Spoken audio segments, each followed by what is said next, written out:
faut-il investir sur le projet Wells Le Havre de la plateforme Atoa? Pour en savoir plus, commençons déjà par ce que dit la description. Wells Le Havre est une opération immobilière située dans l'ancien centre-ville du Havre. L'immeuble a été construit dans les années 70, il est donc assez vieux. Il est composé de 4 niveaux et comprend 9 appartements et 7 places de parking. C'est donc quand même un énorme complexe. Ici, l'objectif c'est de rénover tous les lots, de moderniser les espaces et atteindre un DPE du minimum D pour améliorer la performance énergétique. 4 appartements du super complexe sont déjà loués et les autres seront rénovés progressivement pour maximiser leur valeur locative et patrimoniale. Le budget des travaux est conséquent car il s'agit vraiment d'un vieux bâtiment et pour le moment il s'élève à un peu plus de 300 000 €. Ce qui, je te l'accorde, est aussi énorme, mais bon, qui va avec la taille du bâtiment. L'exploitation visée est une combinaison de location longue durée meublée pour tous les T2 qui sont présents dans le complexe et de colocation ou de location moyenne pour les T3 et T4, avec un objectif de revente à la découpe des lots dans 6 ans, donc pas avant 2031. Le projet va être financé via 19 000 tokens à 50 € chacun qui vont être mis en vente et dont tu auras la possibilité d'investir ou non. Le coût global du projet, c'est 950 000 €. Donc on est à 50 000 balles du million. C'est un projet monumental. Le rendement cible d'un tel projet, c'est du 7,4% par an, avec un TRI estimé à 8,1%. Bon, ça fait beaucoup de chiffres, on va essayer de revenir là-dessus pour essayer de comprendre si c'est ou non un bon projet. Mais pour le moment, ce que Atoa nous annonce, c'est que l'emplacement est incroyable, la mairie a de grands projets pour le quartier et souhaite le remettre un peu au goût du jour et attirer de nouvelles personnes. Il y a des transports en commun qui sont très proches, il y a un marché qui n'est pas très loin, etc. Bref, quand on les écoute, tout semble réuni pour faire de Wells Le Havre une opération extrêmement solide dans une ville qui monte et où les perspectives de valorisation sont réelles. Enfin ça, c'est sur le papier. Mais moi, je recherche des projets où investir pour générer 600 € de revenus passifs tous les mois. J'en suis déjà à 145 € et si j'ai bien retenu une chose, c'est qu'il faut toujours se méfier des promesses. Alors si tu es d'accord, on va essayer ensemble d'aller un peu plus loin et de creuser ce projet en profondeur. Bienvenue à toi sur S'émanciper. Allez, on ne perd pas plus de temps et on passe immédiatement à l'analyse du projet. Situé au 108 rue Casimir des Lavignes, en plein cœur du quartier Danton, Wells Le Havre est effectivement extrêmement bien placé. Comme tu peux le voir, on est à 2 pas de l'université, à proximité immédiate des commerces, des transports et même de la plage. La ville est en pleine transformation avec près de 200 logements neufs qui sont programmés d'ici 2026-2027. L'emplacement est un point crucial et là pour le coup il est vraiment incroyable. Je ne voudrais pas m'avancer, mais je rejoins également l'équipe d'Atoa, car on peut tout à fait imaginer que cet emplacement puisse garantir une sorte de demande locative régulière, notamment concernant les T2 et T3 destinés aux étudiants et aux jeunes actifs. Là-dessus, je suis tout à fait d'accord avec eux. Bon, sur la structure du bâtiment, on en a parlé tout à l'heure. Il est assez vieux, il date des années 70, il est présent sur 4 niveaux, il y a 9 appartements, 7 places de parking, et la moitié des appartements, donc 4 appartements, sont déjà loués. Il génère à l'année 25 560 € de loyer hors charge, mais les autres lots pour le moment ne génèrent pas de revenus. Ils vont être rénovés dans les mois ou années à venir pour atteindre ensuite une exploitation optimale. En tout cas, ça c'est les perspectives d'Atoa.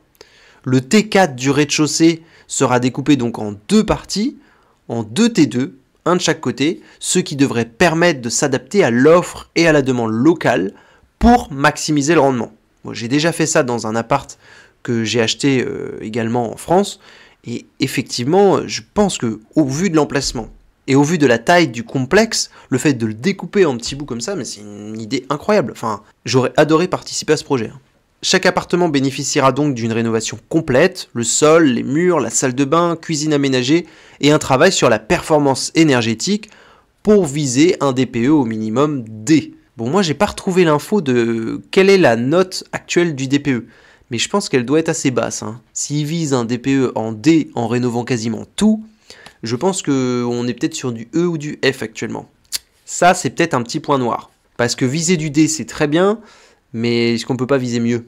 Du B, du C, c'est quoi les limites? J'aurais aimé avoir des informations un peu sur ces questions-là. Parce que je sais qu'il y a des biens qu'on peut pas rénover davantage, en fait. Mais bon, voilà, un petit peu plus de transparence sur cette question pour la prochaine fois, ce serait pas mal. La stratégie sur 6 ans, elle combine à la fois la rénovation, l'exploitation locative et la revente à la fin.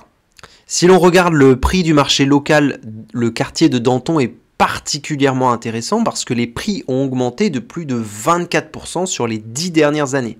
Ça reste encore accessible avec un prix moyen autour de 1900 € du mètre carré, mais ça pourrait devenir un peu plus cher ou voire beaucoup plus cher dans les années à venir. 24% en 10 ans, c'est quand même pas mal.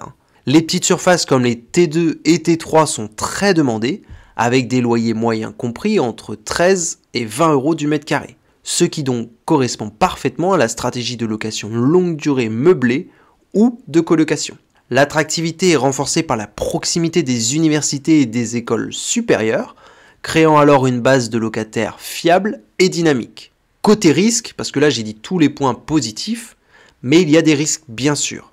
Là, pour moi, le risque principal, puisque tout le quartier et tout ce qu'il y a autour, et même le projet en lui-même semble incroyable, pour moi, le risque principal, ça reste donc le risque des travaux. Il pourrait y avoir des surcoûts, des retards qui sont possibles, et il y a aussi un risque locatif. Même si, pour moi, au vu du quartier, je ne prendrai pas en compte qu'il y a un risque locatif. Pour moi, je suis presque sûr qu'il y aura toujours du monde. À moins qu'il y ait vraiment plein de colocs qui se créent à côté et tout, mais je pense que vraiment il n'y a pas forcément de problème locatif de ce que j'en comprends. Par contre, le risque des travaux, lui, il est vraiment présent. Et le risque de revente aussi, avec des délais qui seront peut-être plus longs ou un prix qui sera inférieur aux prévisions. Ça, dans 6 ans, c'est une vraie inquiétude qu'il faut y avoir. C'est une vraie inquiétude que tu peux avoir. Parce que dans 6 ans, quel sera l'état du pays ? Quels seront les prix de vente des biens immobiliers? Alors un bien aussi énorme qui génère autant de revenus tous les mois, je pense qu'il se vendra. Mais à quel prix, ça je ne sais pas. C'est donc un projet qui reste quand même assez solide selon moi, surtout si on en a confiance dans l'équipe d'Atoa. Parce que d'après moi, c'est ça l'enjeu majeur de ce projet. Il s'agit d'investir pour 6 ans ton argent dans une entreprise certes française, mais qui est encore assez jeune et sans aucune possibilité de revente, dans un pays surendetté, avec un gouvernement qui saute tous les 6 mois, et dont le potentiel d'augmentation des charges immobilières est très très loin d'être à son maximum. Je ne sais pas comment dire ça, mais moi de mon point de vue, sachant qu'on a un gouvernement instable qui va tout faire pour récupérer un maximum d'argent et qu'on est dans un pays où l'immobilier c'est très important et il y a beaucoup de propriétaires immobiliers, je pense qu'il est possible que les taxes immobilières, elles augmentent dans les années à venir. Donc ça réduira la rentabilité. Après, toutes ces hypothèses que je formule, c'est des risques qui sont associables de mon point de vue à tous les biens présents en France. C'est aussi pour ça que j'ai essayé de revendre le mien. Bon, ça a été un échec, mais j'ai essayé de revendre mon bien parce que j'ai très très peur de l'avenir en France, en tout cas de l'avenir fiscal en France. Donc, pour moi, si ce projet n'était pas en France et qu'il y avait un marché secondaire, mais j'aurais dit oui tout de suite. Certains me diront que Détroit avec Realty ce n'est pas beaucoup mieux, et ils ou elles auront raison. Mais Realty existe depuis beaucoup plus longtemps qu'Atoa, et à ce jour, c'est le leader du marché. Donc j'ai pas la même confiance en Realty qu'en Atoa. Même si pour autant, je dois noter que je trouve que la proximité avec Atoa est beaucoup plus simple qu'avec Realty. Realty, je trouve qu'ils sont extrêmement transparents, ils commencent à maîtriser leur marché, mais Atoa, si tu veux discuter même avec les gérants, ils sont accessibles tout de suite. Tu peux discuter par mail, tu peux discuter sur Telegram, ils sont très très très disponibles. Et ça, c'est quand même un point extrêmement positif. Et pour l'instant, de ce que j'ai pu voir des différents calls que j'ai pu regarder, etc., des différentes interviews ou des présentations qu'ils ont pu faire sur les différents projets, mais il n'y a rien à redire. Enfin, c'est propre, franchement, c'est une entreprise qui m'inspire énormément confiance. Mais pour moi, la confiance, elle est quand même corrélée au temps. Et c'est dommage pour eux, ça fait pas très longtemps qu'ils existent. On peut pas leur en vouloir de ne pas exister depuis longtemps, mais pour moi, c'est quand même un des risques qu'il faut que j'évoque ici. Et sur Realty, on peut acheter et revendre les propriétés quand on veut. Mieux encore, si jamais il n'y a pas d'autres investisseurs qui veulent acheter ta propriété, Realty est prêt pour 3% de frais à te racheter n'importe quel bien. Alors oui, Atoa et Realty, c'est pas du tout comparable, mais tout de même, c'est ce genre de petits détails qui à chaque fois me fait hésiter. Je suis très investi sur Realty. Et j'essaye de me diversifier en pensant à Atoa, Rental, Bolero, etc. Je sais pas, il y a toujours des petits freins. En tout cas, c'est pas les mêmes réalités, donc il faut aussi faire confiance à d'autres réalités et s'ouvrir. Donc je pense que là, ce que je t'exprime maintenant, c'est vraiment des hésitations, mais qui sont sûrement temporaires. Le temps va passer, je vais avoir davantage confiance en Atoa, et on va avancer ensemble. En tout cas, je te dis mon ressenti actuel. Pour ma part, je pense que le profil d'investisseur idéal pour ce projet, c'est quelqu'un qui cherche à générer des revenus passifs sur le moyen long terme, et avec une tolérance assez modérée au risque. Je dis modéré parce que contrairement à toutes les plateformes qui proposent d'investir dans des obligations ou les SPCI qui pullulent et dont l'investisseur n'a absolument aucun droit de regard sur le contenu de son portefeuille, Atoa c'est quand même pas mal. Via une fiducie sûreté, tu deviens le propriétaire officiel d'une partie du bien, celle que tu as achetée. Donc voilà, je pense que c'est plutôt pour une personne ayant une tolérance modérée au risque. Avec Atoa, t'es propriétaire. Et en plus, ton bien, t'as acheté une fraction de bien, donc tu t'es pas trop exposé, et il est mis sous la protection d'une fiducie sûreté dont Atoa n'a même pas le contrôle. Enfin, je trouve que leur modèle, il est incroyable. Moi, Atoa est encore là dans 10 ans, mais j'achète quasiment tous leurs biens. Je pense. Et de mon point de vue, c'est pas du tout un projet ultra spéculatif. C'est un projet qui demande de la patience, qui demande de faire confiance pour profiter de la plus-value potentielle dans 6 ans. L'investissement minimum est de 50 €, donc c'est un projet plutôt accessible.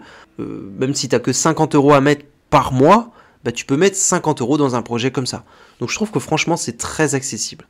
Sur le plan technique et énergétique, le projet est solide. L'isolation va être renforcée, les fenêtres simple vitrage seront remplacées, la ventilation sera améliorée, les chaudières existantes sont en bon état et seront donc conservées, ce qui va limiter les coûts supplémentaires. La stratégie énergétique, pour moi, elle est cohérente avec la rénovation et le positionnement locatif. Le DPE, l'objectif, c'est le D, donc c'est assez réaliste, je pense aussi. C'est suffisant pour attirer de nouveaux locataires, parce qu'en fait, il n'y a pas beaucoup de locataires qui vont demander à avoir mieux que ça. Mais bon, à l'avenir, je ne sais pas ce que la France va mettre. En fait, moi, je suis très inquiet sur toutes ces questions juridiques françaises. Et ça ne concerne pas à toi, je sais que c'est pas de leur faute à eux, mais moi, c'est toujours ces choses-là qui font que j'hésite. En tout cas, franchement, le projet est extrêmement bien ficelé. Les perspectives à long terme sont très encourageantes. La valorisation patrimoniale est forte grâce à l'emplacement, la rénovation et la revente à la découpe à la fin. Le rendement locatif pendant l'exploitation est assez attractif et il est sécurisé par la demande du quartier. Si on fait une estimation concrète avec un investissement de 100 €, à peu près 2 tokens, on peut anticiper un revenu annuel de 7,50 € parce qu'il y aura 7,4% par an, avec une valorisation future peut-être de 6,30 € par token, donc 12,60 € quoi. Je ressortirai sûrement avec 112,60 € en ayant gagné chaque année 7,40 €. Bien sûr, ces chiffres vont dépendre de la réussite du projet, mais ils permettent quand même de se projeter, et je trouve que c'est quand même assez intéressant. Bon, c'est des petits chiffres, hein. Il faut se rendre compte que ce qui fait que ça fonctionne, en tout cas moi, dans mon objectif d'avoir 600 € de revenus passifs par mois, il faut acheter beaucoup de propriétés. C'est pas uniquement celle-ci qui va faire ça. Ou alors il faut mettre beaucoup plus que 100 €. Moi, mon projet, c'est vraiment d'investir des petites sommes dans différents projets, de me diversifier un peu partout dans le monde et de générer du revenu. Donc oui, franchement, ça correspond à tous mes critères. À moins que la France s'effondre, je suis hyper bullish sur ce projet et je trouve qu'il est vraiment très bien ficelé. C'est très bien fait. Pour moi, c'est un des meilleurs projets que j'ai vu. Peut-être c'est celui que j'ai le plus analysé sur Atoa, mais en tout cas, je le trouve vraiment très bien fait. J'ai pas encore investi, donc je peux pas pour l'instant te faire le calcul exact, mais à ce jour, je touche exactement 144,37 €. J'ai 106 € tous les mois de la part de Realty, 31,64 € sur Peerberry, 2,41 € sur Rental, 1,88 € sur Atoa, mais du coup ça devrait augmenter par ce nouvel investissement, et 1,82 € sur Bolero. Et toi, où en es-tu? Vas-tu investir sur ce nouveau projet au Havre? Donne-moi ton avis en commentaire et abonne-toi à la chaîne si ce n'est pas encore le cas. Car ici, je partage toutes mes analyses une semaine sur deux et je te parle du Bitcoin le reste du temps.